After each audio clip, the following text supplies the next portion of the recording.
வயலில் உயிருக்கு போராடி கொண்டிருந்த இளைஞர் கொலை வழக்கு பதிவு செய்து விசாரணையை முன்னெடுத்த காவல்துறை. விசாரணையில் வெளிவந்த அதிர்ச்சி தகவல்கள்.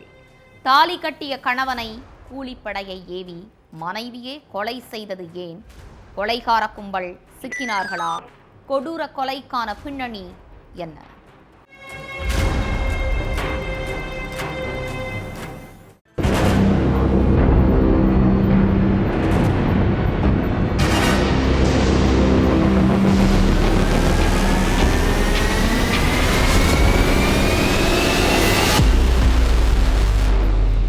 வயலுக்குள்ள ஒருத்தர் ரத்த காயங்களோட உயிருக்கு போராடிக்கிட்டு இருக்கிறதா போலீஸுக்கு தகவல் வந்திருக்கு.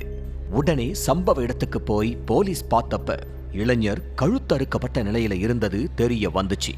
அதுக்கப்புறம் ரத்த வெள்ளத்துல துடிதுடிச்சுக்கிட்டு இருந்த இளைஞரை மீட்டு ஹாஸ்பிட்டலுக்கு அனுப்பி வச்சாங்க.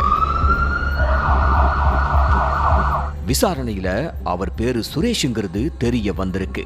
ஹாஸ்பிட்டல்ல ட்ரீட்மெண்ட்ல இருந்த அந்த சுரேஷ் சிகிச்சை பலனளிக்காம உயிரிழந்துட்டாரு. சுரேஷை கழுத்தறுத்து கொன்னது யாருங்கிறத கண்டுபிடிக்க அந்த ஏரியாவில் உள்ள சிசிடிவி கேமராவில் ஆய்வு செஞ்சப்ப ரோட்டில் நடந்து போய்கிட்டு இருந்த சுரேஷை பைக்ல வந்த 3 பேர் வழிமறிச்சு வாக்குவாதம் செஞ்ச காட்சிகள் பதிவாகி இருந்துச்சு. பைக்ல வந்த 3 பேர்ல ஒருத்தரை மடக்கி பிடிச்ச போலீஸ் அவர்கிட்ட ஸ்பெஷல் கவனிப்புல விசாரணை நடத்தி இருக்காங்க. அப்பதான் போலீஸோட எல்லா கேள்விகளுக்கும் பதில் கிடைச்சிருக்கு. ராஜஸ்தான்ல உள்ள கஞ்சுபுராங்கிற கிராமத்தை சேர்ந்த 24 வயசான சுரேஷுக்கும் 21 வயசான ரேகாவுக்கும் கடந்த 2018 காதல் கல்யாணம் நடந்திருக்கு. இந்த தம்பதிக்கு 3 வயசுல ஒரு பெண் குழந்தை இருக்கு. எளிமையான குடும்பத்தை சேர்ந்த சுரேஷ் பிரைவேட் ஸ்கூல்ல டீச்சரா வேலை பார்த்துக்கிட்டு இருந்திருக்காரு. மனைவி ரேகா பிஎஸ்சி படிக்கிறதுக்காக நாக்பூருக்கு போயிருக்காங்க. படிப்புக்காக நாக்பூருக்கு போனப்ப ரேகாவுக்கு கூட படிச்சுக்கிட்டு இருந்த ராஜுராம்ங்கிற இளைஞரோட பழக்கம் ஏற்பட்டிருக்கு. ஆரம்பத்துல நண்பர்களா பேசி பழகிக்கிட்டு இருந்த 2 பேரும் நாளடைவுல காதலிக்க ஆரம்பிச்சிட்டாங்க. ஒரு கட்டத்துல ரேகாவுக்கும் அவங்களோட ஃப்ரெண்டான ராஜுராமுக்கும் தகாத உறவு இருக்கிறது சுரேஷுக்கு தெரிஞ்சு குடும்பத்துல பிரளயமே வெடிச்சிருக்கு. எவ்வளவோ கண்டிச்சும் ரேகா ராஜுராம் கிட்ட பேசுறதையும் பழகிறதையும் நிறுத்திக்கவே இல்லை. இதனால தம்பதிக்குள்ள தினமும் பிரச்சனை வந்து விவாகரத்து வரைக்கும் போயிருக்கு.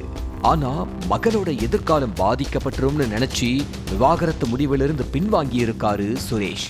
ஒரு கட்டத்துல விஷயம் வீட்டுல உள்ள பெரியவங்க காதுக்கு போயிருக்கு. சுரேஷோட அம்மா அப்பா ரேகாவோட அம்மா அப்பான்னு எல்லாரும் உட்கார்ந்து இது சம்பந்தமா பேசி இருக்காங்க. பெரியவங்க வரைக்கும் விஷயம் தெரிஞ்சு பிரச்சனை பெருசானதுக்கு அப்புறம் ரேகா ராஜுராம் கிட்ட பழகிறத கைவிட்டிருக்காங்க. இதுக்கிடையில அரசு வேலைக்கு படிச்சுக்கிட்டு இருந்த சுரேஷ் வெளியூருக்கு போயிருக்காரு. கணவர் வெளியூருக்கு போனது ரேகாவுக்கு ரொம்ப வசதியா போச்சு. மறுபடியும் ராஜுராம் கூட பேசி பழக ஆரம்பிச்சிருக்காங்க. இந்த சூழல்ல தான் கடந்த 2 மாசத்துக்கு முன்னாடி ஊர்ல இருந்து சொந்த ஊருக்கு வந்தாரு சுரேஷ். அப்ப வீட்டுல இருந்த மனைவி ரேகாவோட செல்போனை சுரேஷ் தற்செயலா எடுத்து பார்த்திருக்காங்க. அப்பதான் ரேகாவும் ராஜுராமும் இப்ப வரைக்கும் பேசிக்கிட்டு இருக்கிறது தெரிஞ்சிருக்கு. உடனே மனைவி கிட்ட பயங்கரமா சண்டை போட்டிருக்காரு. இவரை இப்படியே விட்டா நமக்கு பிரச்சனைன்னு நினைச்சு ராஜுராம் கூட சேர்ந்து கணவனை போட்டு தள்ள முடிவு பண்ணி இருக்காங்க ரேகா.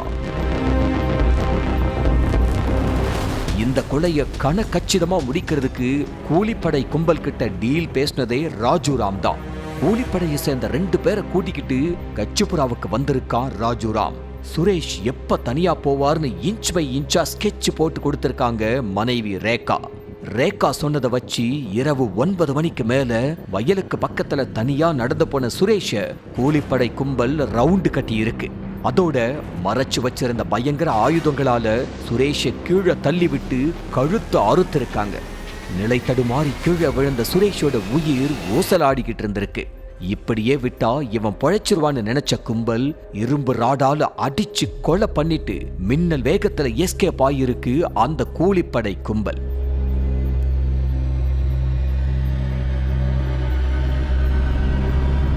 விசாரணையில மொத்த உண்மையும் தெரிய வரவே தலைமறைவா இருந்த ராஜுராமும் மற்றொருவனையும் தேடிக்கிட்டு இருந்தாங்க.